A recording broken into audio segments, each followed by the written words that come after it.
boa tarde a todos e a todas. Sejam bem-vindos à 7ª edição do Workshop de Soluções, promovido pela ABIPT, em parceria com a FAP, no projeto Conectando DF.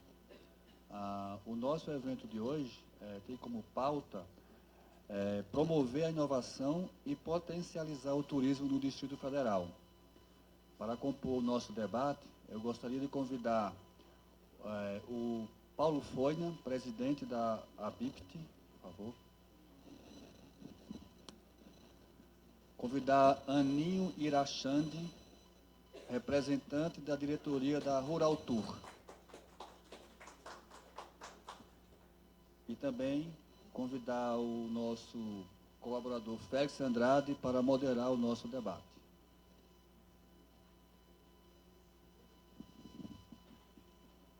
Bom, boa tarde a todos. É um prazer, uma satisfação estar com todos novamente. Agradeço à Rural Tour por encaminhar o nosso representante, Aninho Irachande. Muito obrigado pela presença. E esse evento é uma continuação do Inovação em Debate que aconteceu há 2 semanas atrás, né? Dentro daquela perspectiva do projeto Conectando DF, até para o Aninho tomar conhecimento, esse projeto é uma parceria com a Fundação de Apoio à Pesquisa de Brasília e tem como objetivo potencializar a competitividade das micro e pequenas empresas do Distrito Federal. Tá? E como é que a gente vem atuando? O projeto ele trabalha com os sindicatos e as entidades de classe dos vários segmentos econômicos do Distrito Federal. Então, nós já trabalhamos com tecnologia da informação e comunicação, trabalhamos com construção civil, com vestuário, com alimentação, com hotéis, restaurantes e bares, e fizemos também com o Sindicato da Beleza, os vários sindicatos que envolvem o segmento da beleza. O último segmento, no qual nós estamos trabalhando agora, é o de turismo. Né? Então, fizemos uma inovação em debate. O inovação em debate, ele ocorre de forma a contextualizar o segmento, né? E dar uma posição de como é que as empresas que atuam nesse segmento estão hoje, do ponto de vista de competitividade, do ponto de vista de incorporação de tecnologias, tá? E também pensando nas tendências e oportunidades que os empresários do segmento tenham, tá? Nessa área. É nosso trabalho aqui, faz parte do Conectando DF, identificar, então, a partir daí, as principais demandas. Então, o evento, o Workshop de Soluções, ele tem como propósito justamente agora identificar as demandas. Quais são as principais demandas, os principais gargalos que impactam a competitividade das empresas. Então, a gente atua com esse propósito de levantar essas demandas, priorizá-las, tá? E, a partir daí, buscar soluções, seja através de instituições científicas e tecnológicas, seja através de startups, que tem uma solução brilhante, de repente, para atender aquela demanda, ou a demanda pode ser também de natureza regulatória ou ligada a políticas públicas. E aí a gente já encaminha para os órgãos de governo para justamente buscar uma solução para essas demandas. Então, eu conto com a participação de você, do nosso presidente, para a gente explorar um pouco mais essas demandas do turismo no Distrito Federal. Muito obrigado.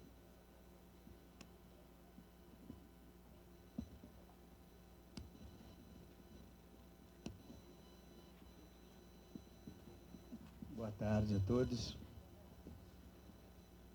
Bem, como o Félix falou, meu nome é Aninho. Eu sou...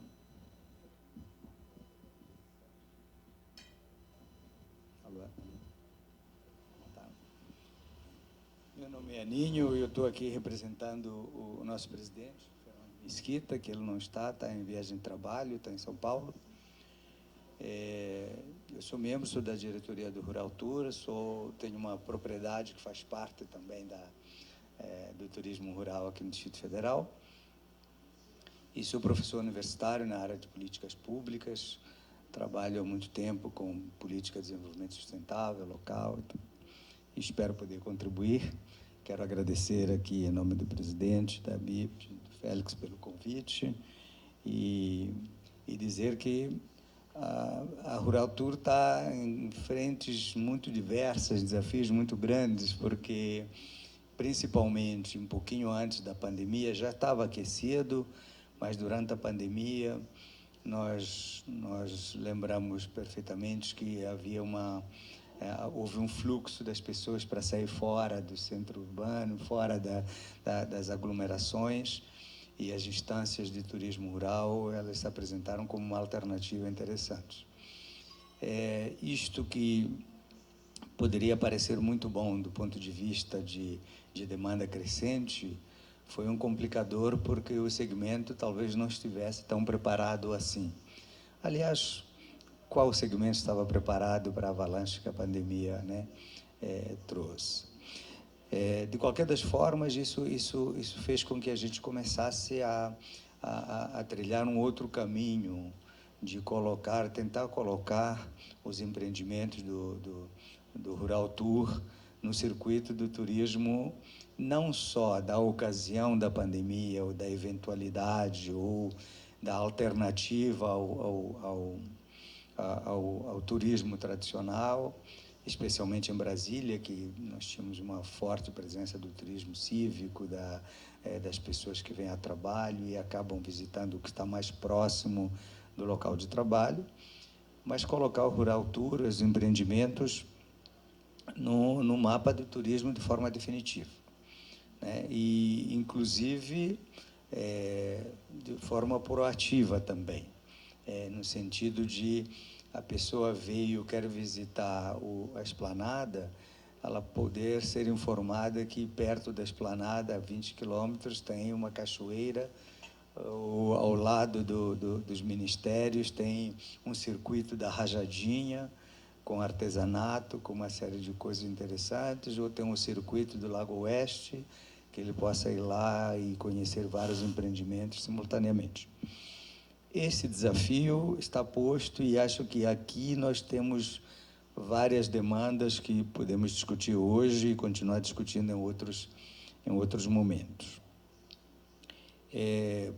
Então, por que várias demandas nesse sentido? Porque nós estamos, de certa forma, engatinhando nesse processo de inclusão do Rural Tour no turismo como um todo, né? Graças a um apoio frequente do SEBRAE, com quem a gente tem trabalhado bastante, a gente conseguiu avançar. Várias missões nós conseguimos fazer para levar os empreendedores do turismo rural para conhecerem experiências em outros lugares.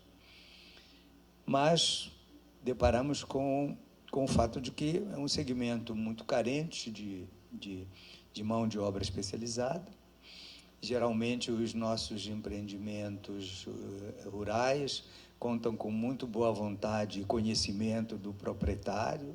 Muitos deles são de origem de negócios familiares e com mão de obra local, da redondeza e com todos os problemas de formação de mão de obra que isso representa.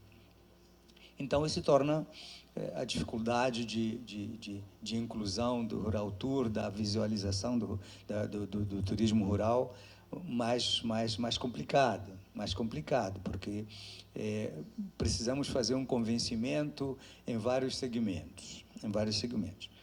E o que pode surgir daí que possa ser interessante numa discussão dessa natureza? Como é que nós podemos fazer com que esses empreendimentos saiam de um circuito secundário, de um circuito ainda escondido, para ser vitrine, para estar junto com aqueles que são divulgados pelo Bureau de Convenções do Turismo Convencional. E nos parece que as divulgações tradicionais, nós do Rural Tour, por limitações óbvias, temos encarte com os nossos empreendedores, com o que oferecem esses empreendedores, onde se localiza, fotografias, etc. Mas o mundo mudou. Essa divulgação ela é pouco eficiente. Temos pesquisas também do Rural Tour que são feitas com os clientes que nos visitam. O que o cliente procura num turismo rural, né? Mas a pergunta que nós escutamos sempre que o turista liga para reservar ou nos procura é: o que vocês oferecem? Então, parece que o cliente ele tem as demandas dele, aquela nossa listinha: eu vou para tal lugar, tem que ter Wi-Fi, tem que ter uma cama confortável, piscina nem tanto, mas tem que ter isso. Cada um tem a sua listinha, mas mesmo assim pergunta o que a instituição oferece. O que isso nos remete? Que o empreendedor ele tem que tomar a dianteira, gerar desejo, gerar a intenção. Então, a ideia das tendências do turismo é muito boa, mas que tal ditar essa tendência e não esperar atender a tendência, né? Eu estava lendo recentemente um livro, não tão recente, tem uns 8, 9 anos, mas me persegue, o livro é antigo, de um canadense radicado nos Estados Unidos, John Naisbitt. Escreveu um livro, Paradoxo Global, que não é exatamente sobre turismo, mas é sobre negócios, e tentando ver como é que a gente pode pensar isso no turismo rural. E me ocorre o seguinte: ninguém gosta de ir para um lugar para ver as coisas que ele já conhece. É claro, eu gostaria muito de ser atendido a algumas coisas, mas quero ser surpreendido, quero encontrar o diferente. A gente vai a um congresso, você está em Londres conversando com um chinês, se você começa a falar sobre coisas que ele sabe, a conversa de vocês vai fluir por pouco tempo. Ele vai achar interessante, mas por pouco tempo. Mas na hora que você falar de um piqui, de uma comidinha especial lá do interior de Minas, provavelmente vocês vão se comunicar por muito tempo, porque ele vai ficar com a curiosidade de conhecer aquilo. Então, é isto que eu estou dizendo de gerar tendências para o turista, porque o nosso público a gente pode sedimentar em três níveis. O local, estou falando do público de Brasília, e o local de Brasília é especial, porque tem um internacional dentro do local, porque nós temos aqui toda a representação diplomática, temos as pessoas que vêm a trabalho internacional, que vêm na nossa capital.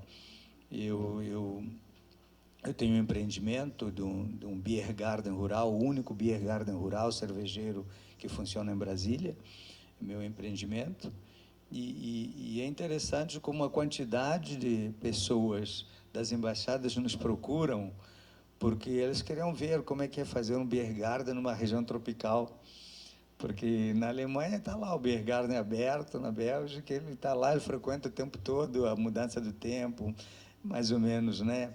E aqui, quando chove, como é que você faz? Que alternativas você consegue oferecer?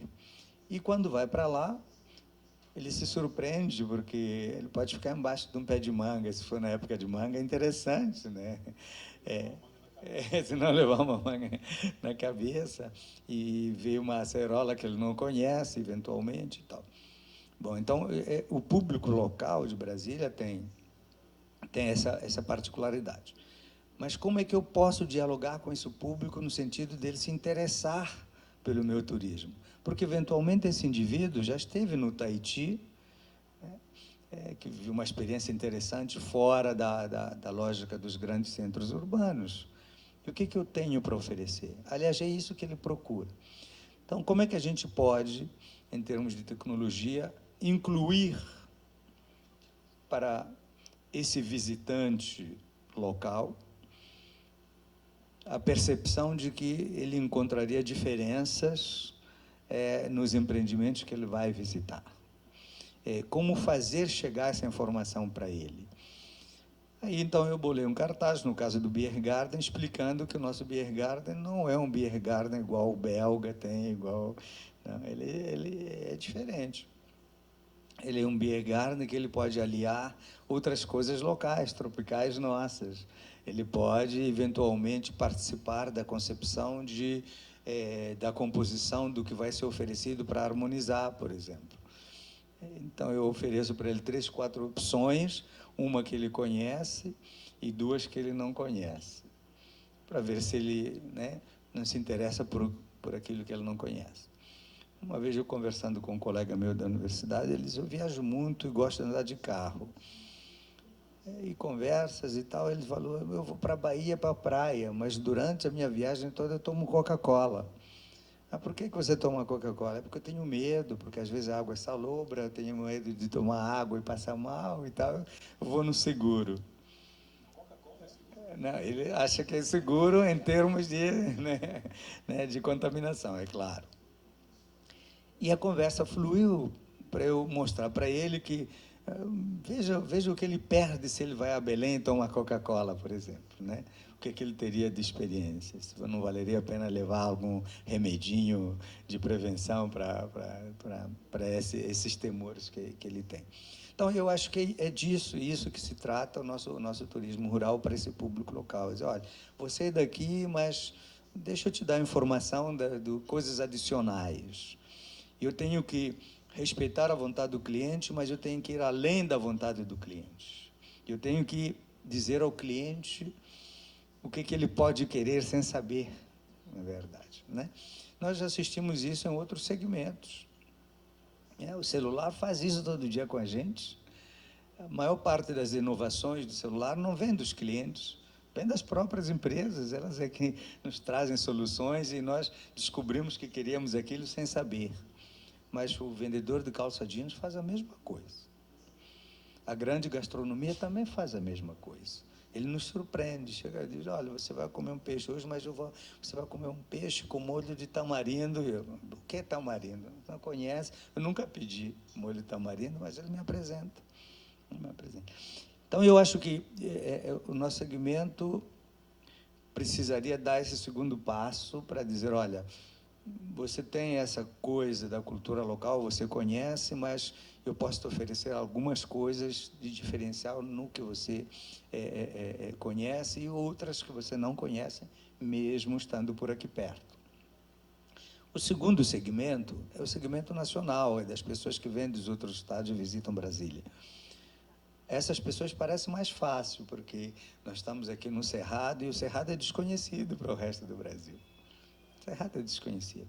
Nós desenvolvemos algumas coisas específicas de Cerrado para ele aprender. Uma vez eu fui ao Rio Grande do Sul, fui tomar uma aguardente de prova que tinha no hotel e tinha um tal de butiá, uma frutinha que eles têm lá e incorporaram na aguardente. Eu não conhecia, nunca tinha ouvido falar, e eu já morei em vários países e não conhecia. E achei interessante, exótico. Quando voltamos aqui, vamos fazer uma cerveja com cagaita, nossa, vai que cola a cagaita para eles. E não deu certo, porque a cagaita ficou insípida na cerveja, a gente não consegue perceber, mas a gente pegou a cagaita e fez um chutney de cagaita para harmonizar com a cerveja. Aí, quando ele chega, ele bebe uma cerveja comum que ele conhece de trigo, mas ele vai harmonizar com o chutney de cagaita que ele não conhece.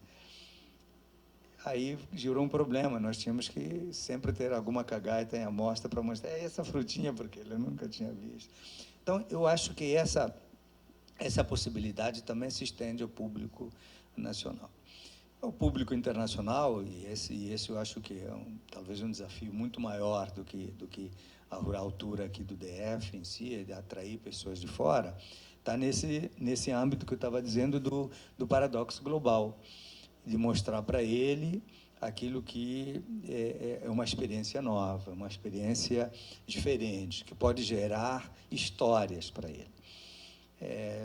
Quando, regra geral, os nossos empreendedores, quando nos procuram, tem aquela consultoria que o Sebrae já desenvolveu muito bem, não, você tem que conhecer o seu buy persona, né? Aquela pessoa que é tal. Como é que é o meu buy persona internacional? Porque eu não conheço, eu não sei como levantar. Não sei se esse indivíduo ele é japonês que vai chegar aqui, e muito difícil. O japonês de lá ele conseguiu fazer uma reserva para ir visitar o empreendimento aqui em Formosa. muito complicado. Normalmente ele chega, cai nas grandes redes de turismo, alguém que vai recomendar para ele fazer isso. Então, talvez a gente gerar um instrumento que esse indivíduo internacional ele possa ter o conhecimento do mais local possível. Eu já acompanhei várias pessoas que chegam aqui em Brasília, ele vai ao supermercado e não tem o produto local no supermercado.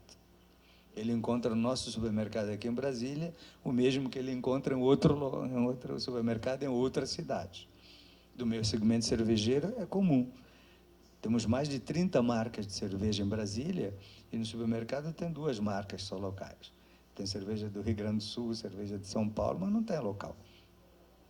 Esse indivíduo, provavelmente, se ele pesquisou, deve ter encontrado só essas 2 anunciadas que existem cervejarias locais, eu poderia conhecer. O outro, não sei se estou me alongando muito, Félix, outra reflexão que eu queria levantar é que nós caminhamos um pouco naquilo que nós chamamos de circuitos de turismo. Até por aconselhamento de especialistas, começamos a fazer circuitos. E alguns circuitos são maravilhosos, são interessantes. Eu citei 2 aqui, só de exemplos, o circuito da Rajadinha, por exemplo, não sei se os senhores já tiveram a oportunidade de visitar, vale a pena, aqui na região de Planaltino. Era uma área natural de pequena agricultura, de flores, de artesanato, e foi integrado e você faz a visita à região e passa por empreendimentos diversos, de flores, de artesanato, de comida e tal. Quer dizer, você tem, em uma tarde, a possibilidade de visitar vários empreendimentos porque estão numa rota, uma rota de turismo. Já está criado, já existe, está funcionando, e agora o Lago Oeste também já lhe oferece isso. O Lago Oeste sofisticou um pouquinho, porque tem alguns restaurantes de luxo, alguns restaurantes interessantes, produtores de leite de cabra e tal, e já se integrando nesse circuito. Mas nós padecemos do outro lado da história, porque os empreendimentos rurais, a maior parte deles são distantes uns dos outros. Você não consegue oferecer circuitos. A individualização, ela é importante, porque às vezes ele leva 30, 40, 1 hora para chegar no empreendimento. Não dá tempo dele visitar outro empreendimento. Ou o empreendimento que ele vai visitar não se integra em absoluto com nada. Ele vai visitar o Cambeba, que é nosso associado, que faz aguardentes, aquilo, vai para lá, o máximo que ele vai fazer é esticar para Pirinópolis e já não tem mais a ideia ou não ir para mais nenhum lugar depois de tomar umas aguardentes lá. O pessoal do vinho, daqui do Distrito Federal, lá do Triaca, do Arcoara, estão fazendo uma coisa fantástica, mas é de um segmento, é o mesmo segmento que é do vinho, integrando as propriedades do vinho. Eventualmente, você pode fazer um circuito para conhecer o vinho nosso de Cerrado. Não é o caso da Rajadinha, porque você conhece várias coisas ao mesmo tempo, várias experiências. Então, acho que nós deveríamos, talvez, trabalhar em alguma coisa que permitisse individualizar e maximizar a experiência nos circuitos formados, mas também maximizar as visitas dos empreendimentos que não estão em circuitos, que são individualizados, integrá-los e mostrar que eles, talvez, possam oferecer per si uma experiência única, definitiva, numa tarde de visita ou num dia de visita, por exemplo. Por outro lado, é claro que a gente tem que aprender com o que a gente vê pelo mundo, mas a gente tem que contextualizar o que vê pelo mundo. Fui numa missão do SEBRAE, pelo Rural Tour, visitamos a pousada Rabo do Lagarto, no Espírito Santo. Uma pousada de charme, fantástica. Sai em tudo que é as melhores publicações de roteiros turísticos do Brasil e de fora. Aqui em Brasília, a Vila Triaca também está caminhando, tem o selo de pousada de charme, aquela coisa toda. Interessante. Mas a massificação do turismo, ela exige mais do que essas experiências de charme, Porque nós temos um circuito aqui em Brasília que não atende só a classe A, a classe AA.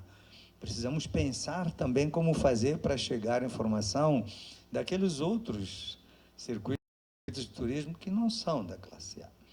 A maior parte dos nossos empreendimentos aqui oferecem cavalgada, tirolesa, travessia de ponte e tal, porque o nosso público ele tem demandas diferentes.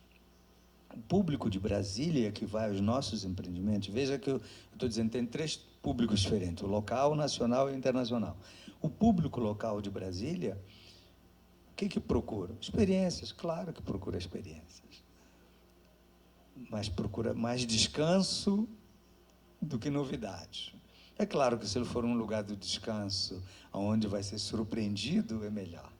Mas ele quer sair para dar umas parecidas.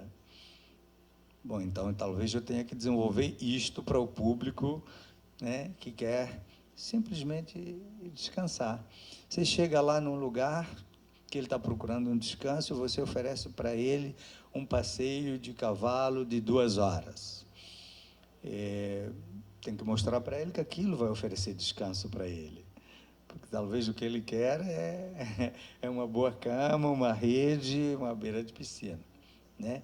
Uma trilha pode não ser a pedida desse indivíduo. É claro que nós temos outro segmento daqueles que querem fazer aventura. Então, talvez eu tivesse que fazer uma classificação dos empreendimentos rurais para isso. Olha, tem um público que procura isto, eu tenho este conjunto de situações. Tem o público que procura outra coisa, tem esse outro conjunto de situações, né? E nesse conjunto de situações, o que é a tendência? A tendência é andar de tirolesa? Pois é, e qual é a tendência que você, empreendedor, vai editar na sua tirolesa? Ele tem que ir na tirolesa e dizer, olha, essa tirolesa encontrei na Tailândia, ou vai dizer, essa tirolesa é diferente de todas que eu já encontrei. Eu acho que esse é o desafio que nós temos no turismo rural e nós não saímos muito disto. Os nossos grandes empreendimentos, os mais charmosos, reproduzem aquilo que nós vemos no mundo. E eu acho que o mundo não está procurando aqui no Brasil a reprodução do que existe no mundo. Ele está procurando aqui uma identidade local nossa, uma experiência diferenciada. Como incorporar isso no circuito, como avisar ao indivíduo que pode ter essa chance de encontrar o diferente aqui. Por isso que eu falei de seguir a tendência é bom, mas fazer a tendência seria muito mais interessante. Então, eu acho que a nossa inovação tem que ser nisto, tem que ser como faz o segmento da moda. Ele vai lá e te lança uma coisa que você não consegue perceber. Ele vai ditar a tendência. Ele não lança aquela roupa porque ela está na tendência, é porque ela pode virar tendência. Eu acho que nós precisamos caminhar um pouco para isso. Bom, eu vou me colocar aqui à disposição para continuarmos conversando sobre essas ideias iniciais que eu levantei aqui, sempre que quiserem. Vou parar por aqui por então. Obrigado.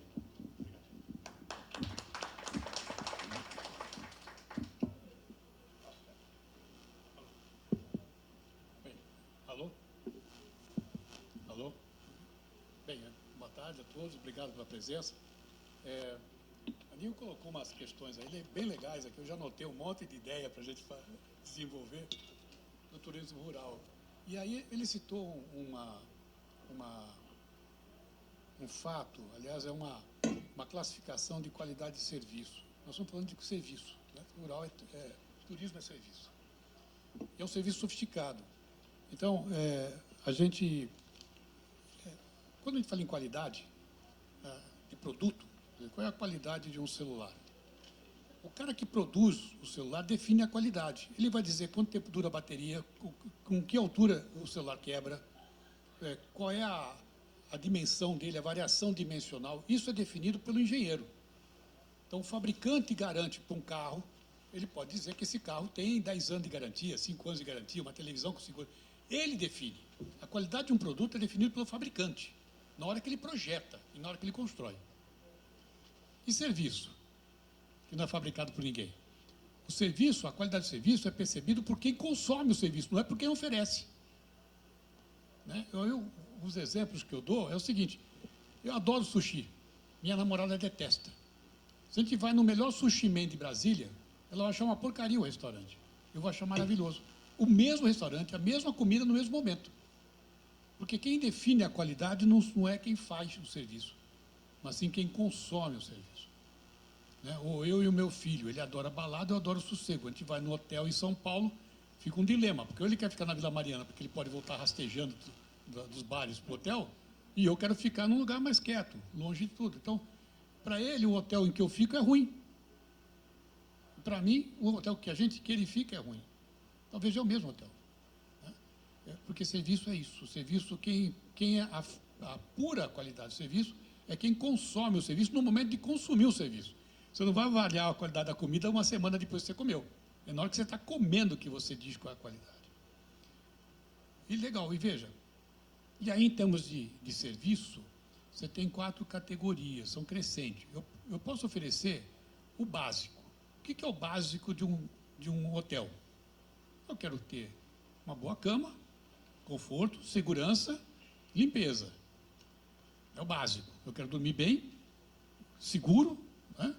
E limpo. Né? Eu mandava meus funcionários um tempo numa outra empresa, para o hotel, eles classificaram os hotéis com baratinha. Era uma baratinha, 2 baratinhas, em vez de estrelas.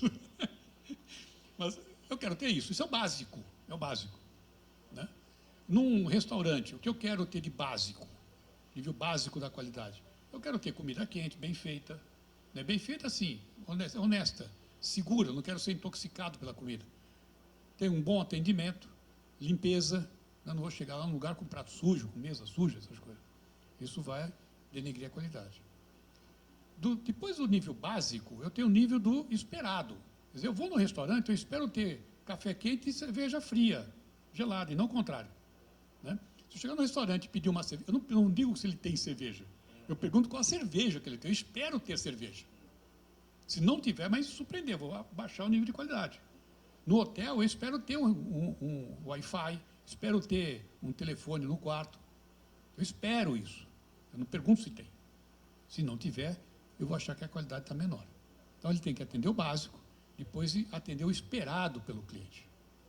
O terceiro nível, que é um nível um pouco maior, é o desejado. É aquilo que eu desejo, mas eu não conto. Por exemplo, eu vou num restaurante, eu gostaria de música ao vivo. Que não seja aquele tecladista de churrascaria, que é terrível, né? Mas eu gostaria de música ao vivo. Eu não vou chegar lá e perguntar, tem música ao vivo? Eu vou lá, se tiver, legal, esse é um restaurante melhor do que aquele que não tem. Eu vou no hotel, eu gostaria de ter alguma coisa para fazer no hotel, que não seja só dormir. Ter um piano bar, ter um bom restaurante no hotel, alguma coisa do tipo que eu possa passar o tempo, já que eu não vou ficar um tempo naquele hotel, porque eu possa me divertir. E o último nível, que aí é o nível de qualidade e excelência, é o inesperado. Como é que você surpreende o teu cliente? Não é com preço, né? Não é com a nota fiscal, não. Mas aquilo que nem o cliente esperava ter. E quando ele encontra aquilo, ele fala, nossa, isso é uma surpresa. Né? Então, vou pegar 2 exemplos que eu vivi, eu consegui ver esses níveis de serviço na sua integridade. Primeira vez que eu fui para Nova York, a trabalho, eu fiquei 20 dias no hotel, no Marriott, na linha da cadeia Marriott, bem em Madison com isso que é bem no Times Square, né? Madison com a Broadway. Um hotel de 5 estrelas. Então eu já vou esperando, que o básico com certeza tem, né? O seguro, limpeza, etc. Eu vou esperando o quê? Eu tenho que ter, né, o nível de exigência do hotel 5 estrelas é mais alto. Eu já estou exigindo que tenha uma cama king, super macia, um frigobar completo, cafeteira no quarto. Ele já vai com um nível de expectativa grande. Ele atendeu totalmente. Tem o desejado, né? O que eu faço no hotel 5 estrelas sem ir para a Broadway? Eu não gosto de musical, então a Broadway para mim não é um atrativo turístico. O hotel tinha, além de uma livraria enorme mesmo, um monstro, pegava um andar inteiro do hotel, tinha uma vista ótima do downtown, você subia no hotel, você tinha a vista de toda a cidade, maravilhosa. tinha 4 pianos bar, um para cada tipo. Tinha um mexicano, tinha um japonês, tinha um cowboy e tinha um bristol francês. 4. Cada dia eu ficava num piano bar diferente. Eu peguei ressaca de toda a nacionalidade. Faltava me surpreender. Como é que eles me surpreenderam? Toda vez que eu chegava, depois do primeiro dia, toda vez que eu chegava no hotel, à tarde, tinha o Jornal de São Paulo na minha cama, tinha o Estadão. Tá certo que era do dia anterior, tá? Mas era o Estadão. Quer dizer, o cara viu que eu era de São Paulo e não é muito caro para ele, porque Nova York é um hub de notícia, então você vai encontrar jornais do mundo inteiro. Ele tinha a pachorra de comprar um exemplar e colocar na minha cama. Então eu chegava, tinha o jornal, o Estadão atrasado, mas tinha o Estadão. Aliás, o Estadão atrasado em São Paulo é o mapa de Minas, quando você chega. Você tinha ali o jornal. Me surpreendeu. Quando você atinge esse nível de serviço, o cliente nem pensa em buscar outro fornecedor. Se alguém perguntar para mim, eu quero um hotel bom em Nova York, vai no Marriott. Tem ótimos hotéis. Eu nem quero saber quem são. Isso aqui me deu uma experiência de vida tão grande, tão boa, uma experiência tão boa, que eu nem preciso procurar outro. Aquele, se eu puder pagar, eu fico nele. A outra experiência que também, mesma coisa, foi com um restaurante, aí em São Paulo, não vou nem para fora. Tem um restaurante, não sei se tem ainda, mas tinha uma churrascaria em São Paulo que concorria com o Rubaiá, que era... esqueci o nome dela.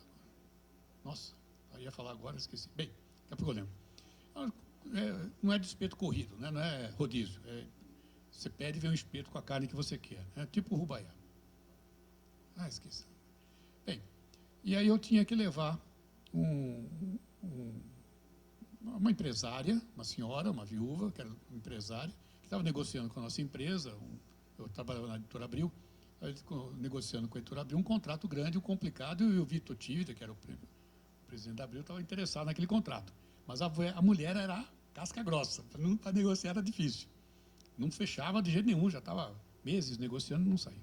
Aí o Tívida pediu para mim, acabou a reunião, uma data, ele falou, leva ela para almoçar. Eu falei, eu vou levar lá num curro, esqueci o nome do restaurante, eu vou lembrar. No restaurante e tal. Falando, tudo bem, vou trazer a nota, que você que paga. Então a gente foi para um restaurante que é de alta qualidade, uma churrascaria de altíssima qualidade, você vai esperando tudo isso. Né? Comida perfeita, limpeza, segurança, etc. Atendimento impecável. Então a gente foi, tinha tudo isso. Tinha o esperado, tinha uma carta de vinho interessante. Para um restaurante desse, não espero nem cerveja gelada, estou esperando uma carta de vinho. Uma carta de vinho, tinha música ao vivo, era o desejado, era um saxofonista tocando jazz, quer dizer, um outro nível de música ao vivo. Faltava me surpreender. E aí, quando eu pedi a conta, havia surpresa, não foi a conta, né, o valor da conta. Como eu estava com uma senhora, o garçom trouxe uma rosa para ela. Não era dia das mães, dia das mulheres, não era nada disso. Ele trouxe uma rosa para ela, trouxe a conta para mim e uma rosa para ela. Dinhos Place, agora lembrei o nome. Dinhos Place, nome do restaurante. Cara, aquilo foi ótimo. Primeiro que ela achou que eu estava paquerando ela. Aí já fechou o contrato com o Vitor Tívida. Eu tive que explicar para o velho que eu não tive nada com isso, que o mérito era do garçom. Numa outra vez que eu fui nesse mesmo restaurante, aí levei um grupo de japoneses, eles ficaram surpresos com tudo isso, né? Eles nunca tinham visto carne naquela quantidade, né? Abundância. E aí quando antes de pedir a conta, eu chamei o garçom, eram japoneses mesmo, tinham vindo do Japão para fechar um contrato com a Abril. Aí pedi café, né? Perguntei, coffee, todo mundo quer café brasileiro, né, no Brasil. 6 cafés, pedi para o garçom que está tomando pedido. E naquela semana, tinha tido uma reportagem no domingo anterior, no Fantástico, sobre a qualidade do café brasileiro, que o melhor café naquela época a gente mandava para fora, ficava só com o pior aqui dentro. Aí eu, por brincadeira, perguntei para o Método, né? Falei, cara, o café aqui é bom? Eu olhei para ele assim, ele estava tomando nota. Ele nem olhou para mim, ele parou. Doutor, café daqui é uma merda. Desse jeito. Eu levei um susto. É verdade, o senhor viu a notícia aí, o jornal, o café que vem para cá é uma porcaria, eu nem ofereceria. Você tem chá? Tenho. Então traz chá para nós, não, por via das dúvidas. Cara, se eu vou para São Paulo numa churrascaria, eu vou no Dinhos Place. Ele atingiu um nível de qualidade que poucos restaurantes têm. Ou aquele hotel em Manhattan. Poucos restaurantes, poucos hotéis têm esse nível. Ele me conquistou. Percebe que a gente fascina o cliente desse jeito. E turismo é isso, a gente precisa fascinar o cliente. Quando ele fascina, ele vai todas as vezes. Pirenópolis tem alguns lugares que fascinam a gente. A gente vai sempre para Pirenópolis. Está perto. E a gente vai para lá. A fazenda... Nossa, hoje estou horrível. Aquela... Nossa Senhora. É o tempo dos bandeirantes, na Samambaia. Eu vou lembrar. Não, é uma fazenda no tempo dos bandeirantes. A arquitetura é bandeirantista, por sinal. Eu vou lembrar, daqui a pouco eu lembro. É uma fazenda que tem um café colonial, você vai lá, tem um tremendo café, você passa 4 horas tomando café lá, porque tão grande, tanta coisa para comer, que é muito gostoso, né? Tem senzala, tem tudo isso. Você mostra o tempo dos bandeirantes, dos escravos, etc. Então, coisa... Oi? Não. Babilônia. Fazenda Babilônia. Agora também. Então, a gente precisa cativar o cliente. Você vai uma vez naquele lugar, gostou tanto que volta outra vez. Então, é esse que é o desafio do turismo. Como é que a gente faz isso aqui em Brasília? Oi? E é tradicional, quer dizer, é um turismo tipicamente rural. Não, o turismo rural não é um turismo de tecnologia, é um turismo rústico, né? Você quer mesmo aquela de experiência rústica.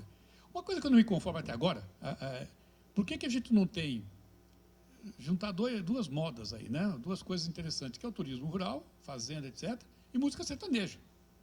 Né? Por que a gente não tem aí grupos sertanejos dentro das fazendas, tocando, fazendo aquelas rodas de viola, né? Volta de fogueira, etc.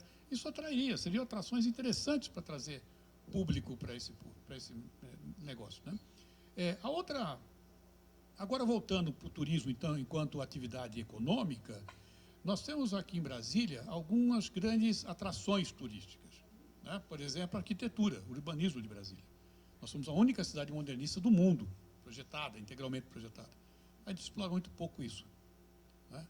E é difícil explorar. Se eu quero visitar, no caso do turismo cívico, eu quero visitar o Congresso no domingo, está fechado. Não consigo entrar. Mesmo durante a semana, para entrar está um saco agora. Antes era aberto. Agora está tão complicado que você espanta o turista. Eu quero ir em Itamaraty, que é um museu, tem obras de artes magníficas, móveis antigos, etc. Não consigo entrar. No fim de semana está fechado. Pior ainda, se eu quiser perguntar alguma coisa sobre turismo no final de semana, eu não encontro ninguém para perguntar. Não tem orientação nenhuma, não tem placas, não tem nada. E isso a tecnologia pode ajudar bastante. Então, acho que algumas coisas como, por exemplo, totens, que poderia perceber a presença do meu celular. Se eu baixo um aplicativo de turismo de Brasília no celular, na hora que eu me aproximo de um totem na frente da igreja, o totem podia conversar comigo, dando informação sobre como é que foi a construção da igreja, quem foi o arquiteto, quem foi o engenheiro. Ali, mais do que uma obra de arte arquitetônica, é uma obra de engenharia, porque aquela catedral é quase impossível dela estar em pé até hoje, né, pelas forças exercidas, como é que foi resolvido os problemas arquitetônicos. Uma coisa que pouca gente sabe, a grande invenção de Niemeyer, nos prédios, né, do Palácio da Alvorada, Palácio do Planalto e no Supremo, são aquelas colunas angulares. Sabiam que foi a primeira vez que inventaram coluna que não seja grega? Toda coluna, até Niemeyer, era um cilindro. Primeira vez na história que se fizeram colunas que não eram um cilindro. Ele fez a coluna naquela figura que, do ponto de vista de suporte, do ponto de vista físico, de engenharia, é um caos, porque você imagina, tem um ponto em cima e um ponto embaixo. Todo o esforço está num ponto pequeno embaixo. E ele tem que ser distribuído naquela forma da arquitetura. Então, do ponto de vista de engenharia, do ponto de vista de física, a construção daqueles pilares, aquelas colunas que não são greco-romanas, é até mais complicado, até mais interessante do que a própria forma dela. E essa história pouca gente sabe. Foi a primeira vez na história da arquitetura que se usou colunas que não fossem greco-romanas. Essa é a grande invenção de Niemeyer. Mais do que os prédios que ele faz. Ninguém sabe disso. A gente vai aqui, o monumento do JK, para mim, é maravilhoso, o mausoléu do JK. É uma das obras mais bonitas do Niemeyer, na minha opinião, a igreja, né, a catedral, e o monumento do JK. Porque em ambos esses prédios, ele conseguiu juntar a forma e a função. Aquela experiência de você entrar na igreja mergulhando no subterrâneo, né, você vai até o purgatório, né, tudo preto, e depois você sai num lugar amplo, muito maior do que você imaginava do lado de fora. A maior parte da igreja está enterrada, então ele é grande, é super iluminado, que era a característica das catedrais antigas, né?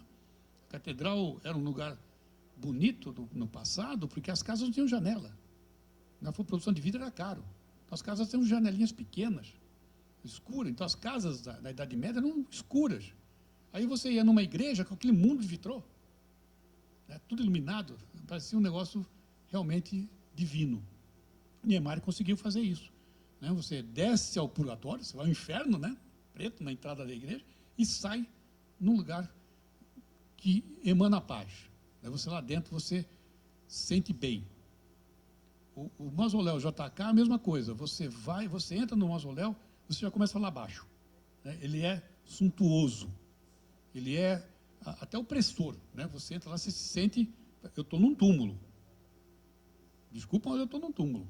Você fala baixo, aquela cor escura, né? Aquele tecido, o silêncio lá dentro. Eu estou no mausoléu. Não precisa estar escrito que é um mausoléu. Você se sente num túmulo. Não, eu até brinco bastante, porque eu falo que Niemeyer sabe fazer obra de prédios para morto, né? Porque para vivo é uma porcaria. Né? Você vai nos museus, não tem parede para colocar quadro, né? Os monumentos pegam o sol do cão o tempo todo. Então, mas pouca gente consegue perceber essas coisas. Você tem que saber disso antes de entrar na igreja, antes de entrar no mausoléu, para você aproveitar essa experiência. Né? Então, a gente precisa ter totens. Poderíamos ter totens eletrônicos que dessem essa informação para o turista. Outra coisa, eu estou na igreja. Para onde é que eu vou? Daqui. Qual o próximo monumento que eu posso visitar, que está aberto agora? Como é que eu chego lá? Cara, se não passar um guarda na rua, não sei. Porque não tem transeunte aqui, né? Está todo mundo de carro. Onde é que eu vou? Não tem uma informação turística, eu não tenho. Tudo bem que eu posso usar o Google hoje, né? Eu uso o Maps ou o Google, mas não tem um lugar para ter essas informações. Precisaria ter essa orientação. Aí, legal, consegui então visitar os meus prédios. Se eu não consigo trazer o turista para cá, para visitar, por várias razões, por que eu não levo os museus, as obras, para o turista, através de experiências virtuais, metaverso, coisa do tipo? Por que eu tenho que vir fisicamente para cá? Por que eu não posso visitar a igreja, a catedral, na minha casa, usando tecnologia? Ah, mas eu não trago o turista, ele não vai gastar aqui em Brasília. Eu não posso cobrar para ele visitar virtualmente a catedral. Então, posso ter algum tipo de negócio. Ou até, ele experimentando virtualmente, eu convenço a vir para cá fisicamente. Bem, aí eu vou para o meu hotel. Aí nós vamos estar conversando. O sonho de todo hoteleiro é não ter check-in e check-out. O maior problema de hotel é a entrada e saída. Tem hotel que já não tem isso, né? O tipo Cadeia Ibis, você já é rápido o check-out porque você não tem absolutamente nada no quarto, não tem que fazer nenhuma vistoria no quarto. Você vê que há um tempo atrás aí tem uns caras roubando a televisão do quarto. O cara saía com uma televisão embaixo do braço, você não sabe se ele comprou ou não, saía, ele tirava a televisão do quarto e levava embora. Como não faz verificação do quarto, não, agora estão prendendo, está tudo tão parafusado que não consegue tirar a TV do quarto. Então, você imagina, como é que eu consigo, do ponto de vista tecnológico, acabar com o check-in e check-out?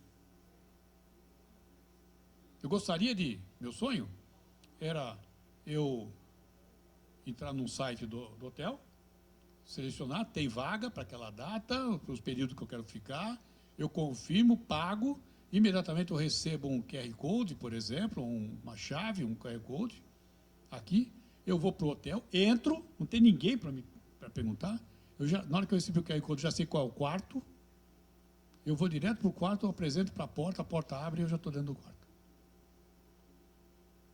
Naquele momento ele debita no meu cartão de crédito. acabou o check-in. Na hora que eu for embora, eu saio, acabou o período que foi contratado, eu tenho que sair, porque depois eu não entro mais, porque o período já acabou, eletronicamente ele tranca a porta. Então eu saí e já debitou do cartão de crédito, já está pago, vou embora. Ah, mas o cara pode, como é que eu faço com frigobar, com lanches, coisas, chocolates que eu tenho lá? Eu posso colocar isso num dispenser eletrônico, em que toda vez que eu tiro, ele debita no meu cartão de crédito o que eu tirei. Então essas maquininhas que jogam, né? Pode ser algo parecido ou até automático. Na geladeira, quando eu tiro uma uma latinha de cerveja, ele sabe que eu tirei daquela posição uma latinha de cerveja, já debita da minha conta. Não precisa ninguém para fazer a vistoria. Tudo que eu tirei foi debitado. Eu vou embora, simplesmente vou embora, já está descontado no cartão de crédito. Então, com isso, eu elimino. Tem que fazer investimento? Tem que trocar as fechaduras, para uma fechadura eletrônica, coisa do tipo. Ah, mas isso aí é um sonho. Não. Hoje as empresas nos Estados Unidos, as casas de Airbnb, elas chamam de Bread and Breakfast, né? B&B, você faz isso. Só que você recebe no celular um código, uma senha, a porta é uma fechadura eletrônica, você digita a senha e entra. Aqui no Brasil você tem que marcar para o dono da casa, vai te entregar a chave. Ele pode marcar com ele para devolver a chave. É um transtorno para os dois. Se eu tiver que sair de madrugada para pegar avião, tem que vir de madrugada. Então, coisas como isso, existem tecnologias para poder melhorar o turismo, a gente precisa buscar essas tecnologias. Convencer o hoteleiro, né, a fazer esse investimento, convencer o restaurante. Eu vi uma experiência, isso eu vi, em Madrid. Eu achei genial, uma experiência que cativa o cliente, num restaurante. Um restaurante em Madrid não era um restaurante 5 estrelas, era um restaurante temático, bem madrilenho, e você tem na mesma mesa redonda, mesmo para 6 pessoas, nós estávamos em 4, sentamos, tinha um prato, né, na nossa frente, já o prato, o serviço colocado, só um prato, não tinha 2, é só um prato, e de repente estava projetado no prato um cozinheirinho que andou na mesa, pulou para o prato, começou a cozinhar a comida que eu pedi no meu prato. Desenho. Aí eu vi que tinha projetores em cima. De cada prato tinha um projetor. Ele usou, o prato é branco, uma ótima tela. A mesa era branca. Então, foi uma animação. Eu fiquei lá vendo, o cara veio preparar a comida. Quando ele acabou de preparar, o prato fez o desenho da comida. Foi mais ou menos na hora que veio e trouxe exatamente o que estava desenhado. Olha que experiência legal. O que você faz esperando chegar a comida? Ou você vai comer o curvero o tempo todo, acaba a conversa, né, porque é tempo pra caramba. Lá não, você tem uma animação para ver projetada na mesa. E foi legal porque o que cada um pediu, ele cozinhava coisa diferente. Achei genial. É um investimento meio caro? Você tem projetor, hoje até está barato o projetor para esse tipo de coisa. Mas foi um investimento bem feito, cativou. Então, esse tipo de tecnologia aplicada a turismo é possível ser feita, não é nada de sofisticação, é só ter a ideia. E isso cativa o cliente e faz ele voltar. Né? Então, nós temos alguns problemas aqui, alguns desafios de turismo, a gente precisa encarar o turismo como algo, como você falou, não é fazer mais do mesmo, nem copiar outras cidades, mas é criar a nossa experiência de usuário, né? A experiência de cliente do turismo. Ele tem uma experiência, uma experimentação que é típica de Brasília. E a gente precisa descobrir isso. E aí a tecnologia tem muito o que ajudar.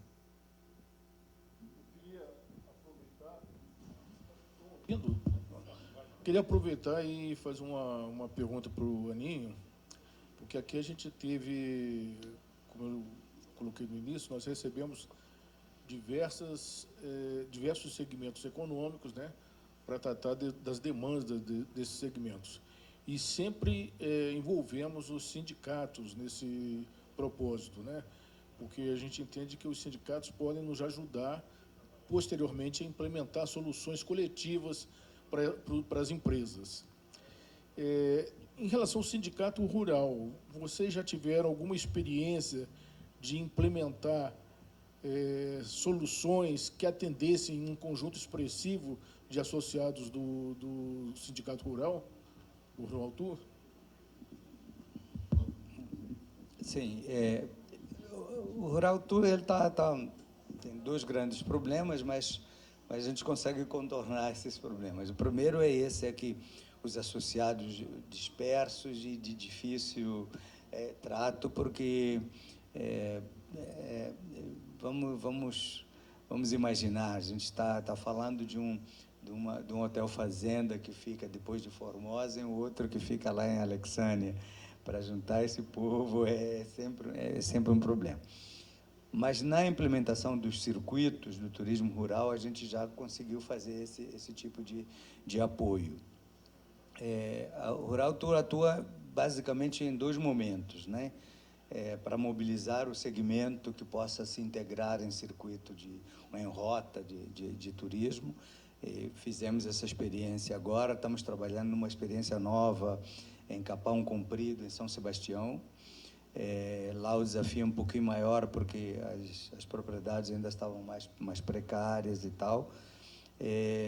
E tivemos a experiência também do que eu citei, do Lago Oeste, que é uma experiência interessante, porque nós tínhamos propriedades que eram associadas ao sindicato, mas tem propriedades que não são do Rural Tour e que estão no circuito também. Aí nós precisamos fazer uma engenharia de trabalho com a Imater, que é quem nos ajudou a organizar a rota lá do Lago Oeste, e hoje é uma experiência agradabilíssima, vale a pena. Então, nós já atuamos nesses dois momentos. Mas há limitações muito grandes do nosso sindicato, por causa do... Primeiro, o número de associados é muito pequeno para você ter uma capacidade de ação significativa, porque o sindicato ele funciona pela contribuição dos associados, é uma contribuição muito pequena, de R$ 150 por propriedade. Nós temos umas 3, 4 dezenas só de associados, não te permite fazer muita coisa em termos de... Então, nós temos trabalhado basicamente em parceria com o SEBRAE, que tem um segmento do turismo rural no SEBRAE, que aí sim é um parceiro, inclusive, de investimento muito sério, a partir da Natália, que é ela que promove, nós costumamos dizer que é o nosso primo rico, nós somos o primo pobre no segmento do turismo.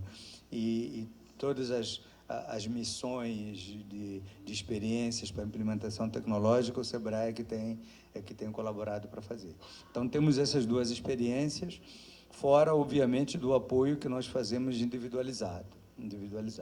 Mas só essas duas experiências por enquanto. Mas fizemos várias missões com os membros do sindicato para eles visitarem em loco como é que são os outros circuitos, como é que o outro turismo rural é feito. Já estivemos em Pernambuco pelo Rural Tour com os nossos associados, em Vila Velha já fomos, já levamos até para fora do Brasil, alguns associados já fizeram isso. Mas fica muito a cargo de cada empreendedor introjetar as experiências que ele vai aprendendo, infelizmente. A gente ainda não tem capacidade de fazer institucionalmente o apoio de cada propriedade. Paula. Boa tarde, Aninho. Obrigada aí pelo aceite do convite e compartilhando conosco aí a experiência de vocês. Eu achei bem interessante quando você fala da questão de ter que, como é que se falou, de apresentar, né, de surpreender o cliente. E pegando o gancho agora desse questionamento do Félix, eu gostaria que você dissesse, por exemplo, como é que vocês veem, né, essa questão de apoio, não só do sindicato, mas, por exemplo, falando especificamente aqui do DF, onde esse nosso programa aqui é apoiado justamente pela FAP-DF, a parceria, uma forma de estar contribuindo, né, com esse empreendedorismo, com todos os segmentos que nós fizemos dos eventos. E, na maioria deles, a carência, vamos falar assim, o maior gargalo se dá na questão da mão de obra, né? Nós tivemos todos os segmentos, como o Félix falou, desde o nosso primeiro evento, desde a área de TI, a vestuário, bares e restaurantes, a maioria deles nos apresentou o gargalo da mão de obra. E você também aqui apresentou essa questão, principalmente enfatizando que essa questão do turismo rural, ele vem muito da pegada de negócio de família, né? O meu questionamento para você é exatamente nessa questão que você falou de surpreender, essa questão da falta de conectividade com os demais empreendedores, né? Ou seja, acaba sendo muito individual, vocês acabam tendo que trabalhar, desenvolver expectativas individualmente. Eu pergunto para você o seguinte, como é que esse segmento, trazendo o aspecto bem familiar, como é que as famílias, né, se envolvem, como é que elas buscam esse apoio, e como é que elas, de fato, participam desse apoio? Se elas simplesmente se envolvem só em loco, ou se, por exemplo, um programa como esse que você está vendo aqui, que a própria região, o próprio DF oferece, mas que a gente vê que não tem a aderência, não tem a adesão do próprio empreendedor, que poderia estar conosco aqui, né, pegando essas experiências, mostrando as dificuldades e, consequentemente, buscando mais apoio, mais sugestões. Como é que você vê essa questão desse segmento? Porque, sendo um negócio familiar, eu imagino que um gestor externo, ele acaba tendo essa dificuldade de propor inovações, até mesmo porque a área rural ela é mais vista com um pouco de resistência tecnológica. Eu vejo isso, né? Eu imagino que os outros segmentos urbanos, eles introduzem com maior facilidade a parte tecnológica. O próprio Sebrae, ele faz isso muito bem. Mas já a parte rural, a gente vê que eles quase não absorvem, eles seguem muito aquela proposta rústica, né? Eles seguem muito a mesmice, como você bem colocou. Eu queria saber de você, como empreendedor, como é que você vê essa absorção, né? Esse aceite dos empreendedores, da família do negócio, para abrir esse leque de forma que a tecnologia que é promovida, oferecida, ela pode ser, de fato, efetivada, executada, de forma que vocês possam surpreender os clientes. Eu acho que é uma pergunta complexa, de fato, né? Mas, veja, eu diria que nós temos dois níveis para olhar isso. Primeiro, há um problema cultural que não é exclusivo do turismo rural, mas é da forma como o campo se organiza para uma série de outras frentes também. Porque o fato de ser campo não é em si um problema para a absorção de tecnologia se a pessoa que está operando no campo ela tem um preparo para isso. O problema é que o nosso campo, geralmente, esse, pelo menos, dos segmentos que a gente está tratando aqui, trata do segmento de menos instrução acadêmica, trata de pessoas que às vezes não tiveram uma preparação na vida. Quer ver, do empreendedorismo, como é que surge o empreendimento no campo? A gente até tem reticências para usar a palavra empreendedor, né? Porque o empreendedor é aquele indivíduo que acorda, olha, vê a oportunidade, vou trabalhar, eu me planejo, vou fazer um horizonte, vou criar uma alternativa de renda, vou fazer isso. Esse é o empreendedor. A maior parte dos grandes hotéis hoje, do campo, do hotel fazenda, não surgiu assim. Surgiu aquele indivíduo que estava ali, vieram 3 amigos, dormiram na fazenda dele, achou legal, reservou um quartinho, daqui a pouco as pessoas gostaram do café da manhã que fez. Então, é um tipo de empreendedor diferente daquele que se prepara para o negócio dele. a maior parte deles não tem noção básica ou mínima de gestão do negócio deles.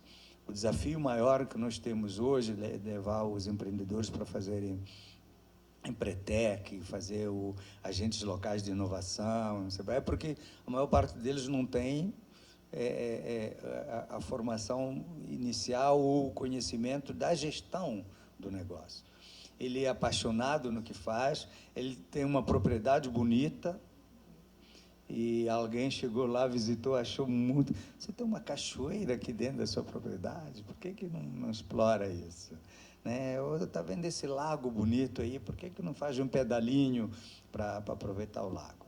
E, às vezes, tem uma capacidade, uma rendinha e faz alguma coisa para aproveitar aquilo, ele vai aprendendo, vai trocando a roda com o carro em movimento. Esse é um problema. Então, eu acho que, se há uma dificuldade, aonde a gente deveria atacar, em primeiro lugar, era profissionalizar esse indivíduo do empreendedor do campo, até para ele poder absorver as outras coisas que chegarem para ele. Tá? Essa é uma questão.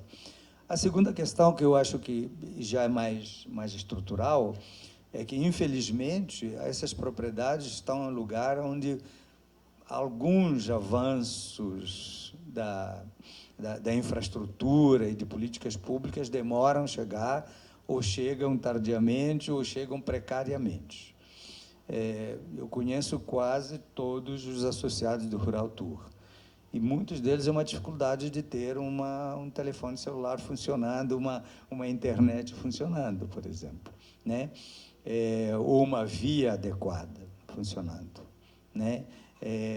A eletrificação nem tanto, porque, de alguma forma, acaba chegando a luz e tal, mas a internet já é um problema, a via de acesso é um problema, e com isso você dificulta ele colocar uma página atualizada, dinâmica, que possa ser consultada em qualquer outro lugar.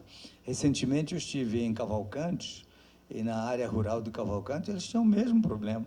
O guia turístico que eles têm, eu fui lá na região dos Quilombolas, lá em Santa Bárbara, no Engenho do Meio, lá, ele tem o centro de atendimento ao turista em Cavalcantes, mas ele é verbal. O turista que chega ali, ele está preparado, ele sabe falar muito bem dos atrativos, mas como é que eu faço? Não tem como fazer o pagamento pela internet, não tem como fazer naquele lugar alguma consulta da rua. Como é que faz? Não, o guia ele vai no seu carro, mas que carro é o meu que dá para ir para lá? Né? De repente o meu não dá para ir para lá, que informação tem? Depende do guia, ele vai dizer, não, dá para ir, a estradinha serve para ir para lá. Cadê o seu carro? No meu caso foi assim, ele quis ver o meu carro para ver se ele se dava conta de chegar no lugar, né? Só para lhe dar a exemplificação.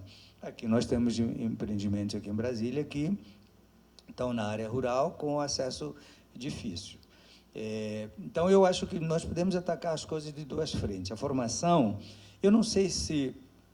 Esse é uma sensação que eu tenho. Se a ideia naquele que é o fundador do empreendimento, ou se fazermos um trabalho para associar a ele pessoas mais capazes. Porque, muitas vezes, o indivíduo, ele começou, abriu um negócio dele, apaixonado daquilo que faz, gosta daquilo que faz, mas ele não tem habilidades para sair daquilo, né? Talvez ele tenha que ter pessoas próximas a ele para fazerem essas habilidades. Você é uma boa cozinheira, abriu um restaurante por causa disso? Tá bom, então não fica nisso. Mas aceite que eu coloque perto de você alguém que possa fazer uma gestão do seu estoque aqui da cozinha, alguém que possa tirar as fotos do seu cardápio e coloque. Não precisa ser ele o empreendedor, que muitas vezes ele não tem expertise ou habilidade para fazer isso.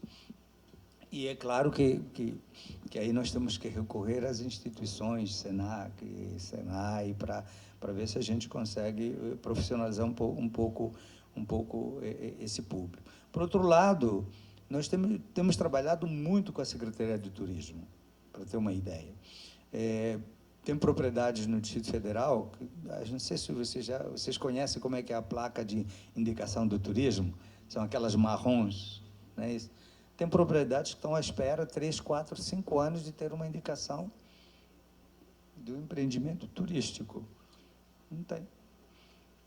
Só para colocar uma placa na beira da estrada, aí tem que o turismo tem que entrar em contato com o Detran, depois alguém faz a placa, tem que ver se é possível colocar em tal lugar e tal. E tem vários dos nossos associados que estão há anos esperando uma plaquinha de avisar que ali tem um empreendimento do Rural Tour, né? E a Secretaria de Turismo que tem trabalhado para fazer isso e não tem placa, não acontece nada, né? Então, eu acho que essa associação para fazer a infraestrutura, que ela vai muito além do empreendimento turístico, talvez seja uma luta que precisamos construir.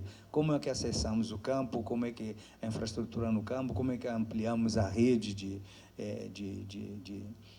prestação de serviço, de internet, de uma série de coisas. Talvez isso possa minimizar, porque eu consigo integrar esse indivíduo. Eu consigo que ele coloque no mapa, localize a propriedade dele e mostre o caminho que vai até lá, e quando a pessoa está lá, possa se comunicar como, eu estou em tal lugar.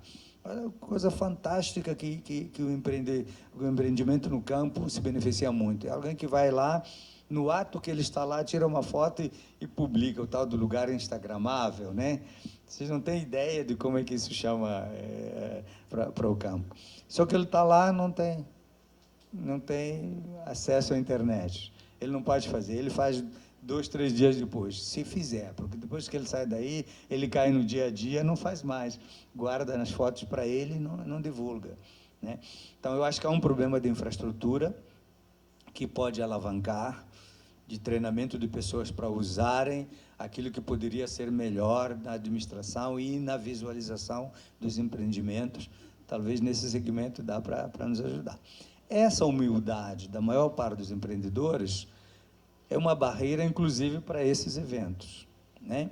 Porque, às vezes, o empreendedor é ele que está ali, com o umbigo na pia.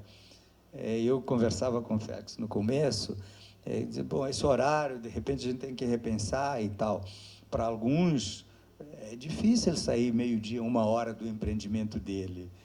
Ainda que você diga, olha, o ganho lá vai fazer com que amanhã seja melhor, a visualização disso, o custo de oportunidade, para falarmos em economias de negócio aqui, dizer, olha, vou deixar de estar no meu negócio hoje, mas amanhã vai ser melhor. É difícil de interpretar. Então, talvez eu tenha que conseguir um horário que ele já não esteja mais no empreendimento, porque muitos são eles que tocam, ele que atende. E veja que é bom isso, do ponto de vista da experiência, que não é interessante quando a gente vai num lugar e, de repente, naquele serviço aparece o dono, fala contigo. Achamos fantástico isso, mas significa que ele não pode se afastar. Uma coisa é ele aparecer para dar a cerejinha em cima do bolo do atendimento que você teve. É o chefe de cozinha que, depois que você comeu, ele dá uma passagem nas mesas para dizer que está todo mundo vivo e tal. E você diz, ó, esse chefe que fez a comida. Mas a outra coisa é ele não pode se afastar da cozinha em nenhum momento, porque é ele que tem que fazer. Se aparecer outro pedido, ele não vai fazer essa experiência contigo. Deixa eu colocar, só completar o que você falou, dando alguns exemplos. Todo mundo conhece o Gerivá, né? Sabe como é que nasceu o Gerivá? Era uma lojinha que vendia flores entre Brasília e Goiânia. As pessoas iam lá para comprar flores, que não tinha floricultura ainda aqui, comprar flores lá para trazer para Brasília, na construção de Brasília. E ele, como a pessoa ia até lá para comprar flores, ele dava café e pão de queijo. Só que o pão de queijo era tão bom, o café tão bom, que as pessoas começaram a ir lá para comer o pão de queijo de graça e o café. Aí ele viu que era uma oportunidade. Aí ele abriu o Gerivá, aquele primeiro, o tradicional. Ficou daquele jeito por muito tempo. Foi preciso o empreendedor original morrer, os filhos assumirem, para eles abrirem o outro lado da pista, abrirem lá no outlet, abrirem shopping em Goiânia. Toda a produção, eles passaram a não só fazer o que eles vendem lá, mas vender os embutidos, os congelados. E virou uma empresa, uma indústria, uma agroindústria, porque o empreendedor original estava acomodado com o que ele já tinha, era o suficiente. Precisou os filhos mudarem a coisa, né, e profissionalizarem, aí tornaram aquilo um grande, hoje é um grande investimento. Outro exemplo que eu dou, que eu vivi bastante, vocês conhecem a Chapada Imperial? Quanto o Poço Azul, no caminho para Braslândia. Eu ia lá, antes daquilo ser chamado Imperial, não tinha nada. É uma delícia, você desce aquela trilha de riacho, são 6 quilômetros, várias cachoeirinhas, você tem que descer em cachoeira mesmo, não tem caminho, você tem que descer no meio da cachoeira. E como é que você volta aquela porra toda? Para voltar naquela época, eram 6 quilômetros de subida. Às vezes tem que escalar a cachoeira, descer é fácil. O que o cara fez? Botou lá, agora Chapada Imperial, a fazenda. Ele urbanizou, criou trilhas específicas, curto, médio e longa distância. Você tem horário de saída, tem guias para te ajudar. E na volta, ele botou um caminhão para trazer o povo de volta. Porque o problema era voltar. Botou um caminhão. Né? Você vem de pau de arara, literalmente. Você sobe. E quando você chega na fazenda, você tem lá uma galinhada, um almoço, que é uma galinhada para você. Agregou valor, simplificou. Terceiro exemplo, ou seja, quando você profissionaliza um recurso natural que você tem. Quando eu vim para Brasília, nos anos 90, comecinho dos anos 90, um lugar que eu morava no Lago Norte, no Lago Sul, e um lugar que eu gostava de ficar, era o Pontão do Lago. Antes de ser pontão. Aquilo tinha um pôr do sol bonito, agora era uma porcaria. Não tinha nada, era mato, tinha rato, tinha capivara, tinha prego, tinha madeira podre. Né? Não tinha nada ali desse, só a vista que era legal do pôr do sol, era bacana.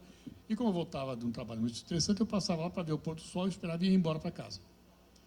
Aí passaram para a iniciativa privada, uma PPP, e criou o Pontão do Lago. Hoje é um atrator turístico de Brasília, é o Pontão do Lago Sul. Então, quando você profissionaliza, quando você tira o empreendedor que ele fez aquilo por iniciativa própria, porque gostou, etc., e bota um profissionalismo por trás, você transforma aquilo que era bucólico num tremendo negócio. Né? Esses exemplos que eu dei, hoje o Pontão do Lago é um gerador de receita brutal, o GDF, né? E o Chapada Imperial ganha dinheiro, você precisa agendar com antecedência, que você não consegue horário, e o Gerivá nem falar, né? Tem outro exemplo também, do outro lado agora. Já foram Dom Fernando, caminho entre Formosa e Itiquira, também é um restaurante rural, fica a 4 quilômetros depois de Formosa, quem vai para Itiquira, aquela estradinha, a 4 quilômetros depois, lado esquerdo. É ótimo, você vai para Itiquira, se mora todo, cansa e volta e para no Dom Fernando. É um restaurante rural, tudo que ele produz, que ele vende ali, ele produz lá mesmo, e é da própria fazenda, tem um aras, então você pode passear de cavalo lá. Ele fazia tudo, ele fazia hipismo rural, mas aquele bravo mesmo, né? Descer em barranco, andar de rio com cavalo e tal. Profissionalizou. E hoje é um ponto de atração, lota, no domingo lota. Você vai lá na hora do almoço, domingo, sábado, domingo, está lotado o restaurante, a 4 quilômetros de Formosa. E gente de Brasília que vai para lá, motociclista, por sinal, a gente costuma ficar aí para lá. Então, são exemplos de quando você tem um turismo que não era, a princípio você não dava muito por ele, então eu quero transformar aquilo no negócio. Alguém tem mais algum questionamento? Quer fazer alguma colocação? Não? Deixa eu fazer, peraí. Eu recebi alguns pedidos aqui, algumas perguntas aqui pela internet. Aninho, uma das perguntas que colocaram aqui é a questão de segurança para o turista. Você acha que segurança é um problema para o Brasil? Rio de Janeiro hoje está perdendo turista por causa da segurança. O centro velho de São Paulo está perdendo turista por causa da segurança. Você acha que Brasília tem? Esse é um problema de segurança? Nós temos esse problema? Temos, não generalizado, mas temos. Temos algumas áreas identificadas em Brasília, que é segurança para o empreendimento existir e funcionar, e é segurança para quem vai, inclusive. Tá? Então, por exemplo, empreendimentos na região de Planaltina, eles sofrem com uma percepção de que a violência, né, que a cidade passa é um problema. Planaltina, os senhores sabem melhor do que eu, é a nossa cidade mais antiga aqui. Tem uma área antiga de Planaltina que, com um pouco de cuidado, não perderia nada para Pirenópolis, por exemplo, né? E lá tem duas atividades, além daquelas mais folclóricas, tem duas atividades permanentes, na Praça de São Sebastião, por exemplo, tem uma feirinha lá e tal, e tem muita gente que tem reticência de ir à feira, porque acha que pode acontecer alguma coisa de violência. E aí tem todo um trabalho, a gente chama um patrulhamento da Polícia Militar e tal. Me lembrei da pracinha porque eu tive lá no sábado. Tinha uma apresentação cultural e estávamos lá. E mesmo assim tinha duas viaturas da polícia e começou uma briga e acabou a festa. O problema do empreendimento rural é esse, porque muitos deles ficam isolados.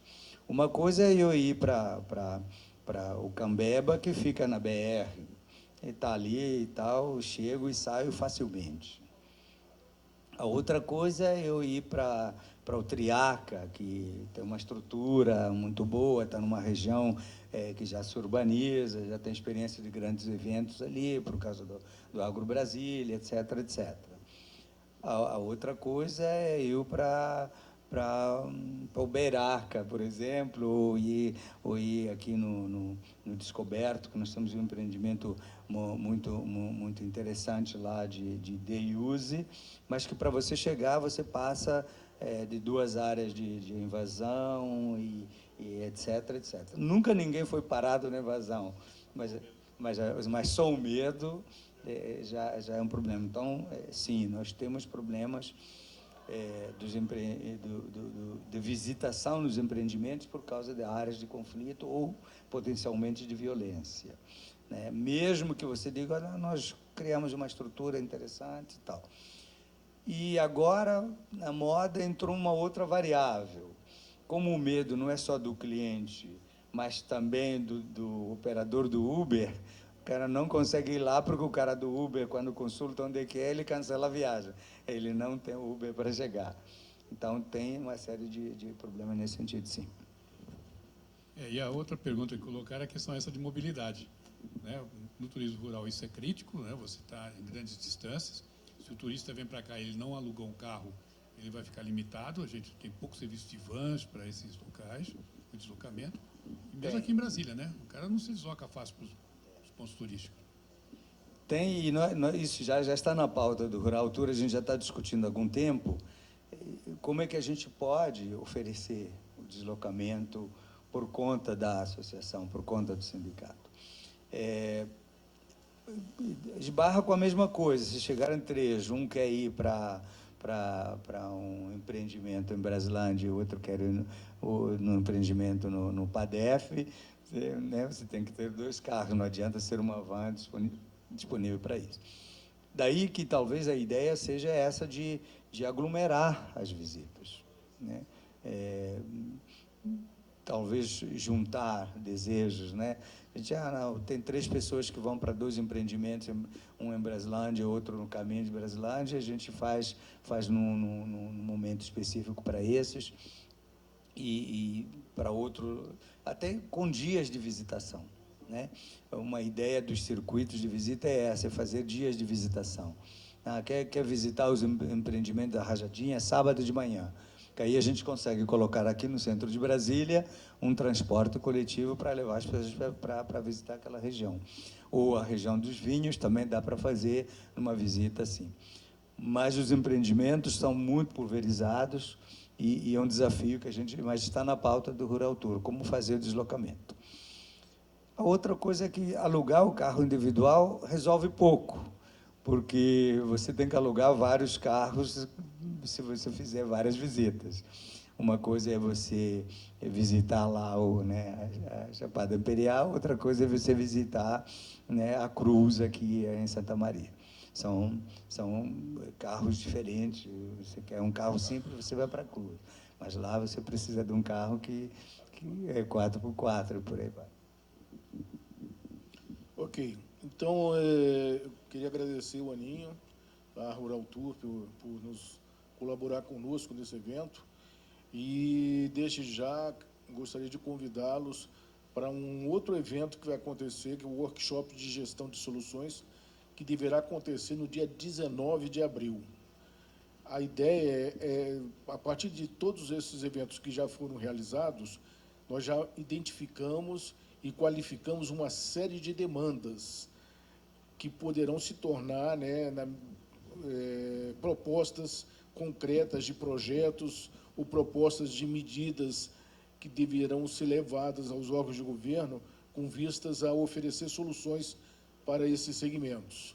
Soluções que a gente entenda que sejam soluções coletivas, que possa contribuir, né, para melhorar o desempenho de diversas empresas desses vários segmentos econômicos. Esse evento deverá ser realizado, então, no dia 19. Para ele, nós vamos estar convidando instituições científicas e tecnológicas daqui de Brasília, universidades e representantes de startups, para buscar soluções para essas demandas que estão sendo identificadas e qualificadas. Então, eu agradeço a todos, tá? Agradeço ao Aninho, ao Foina, tá? E ao público. Se você me permite, claro.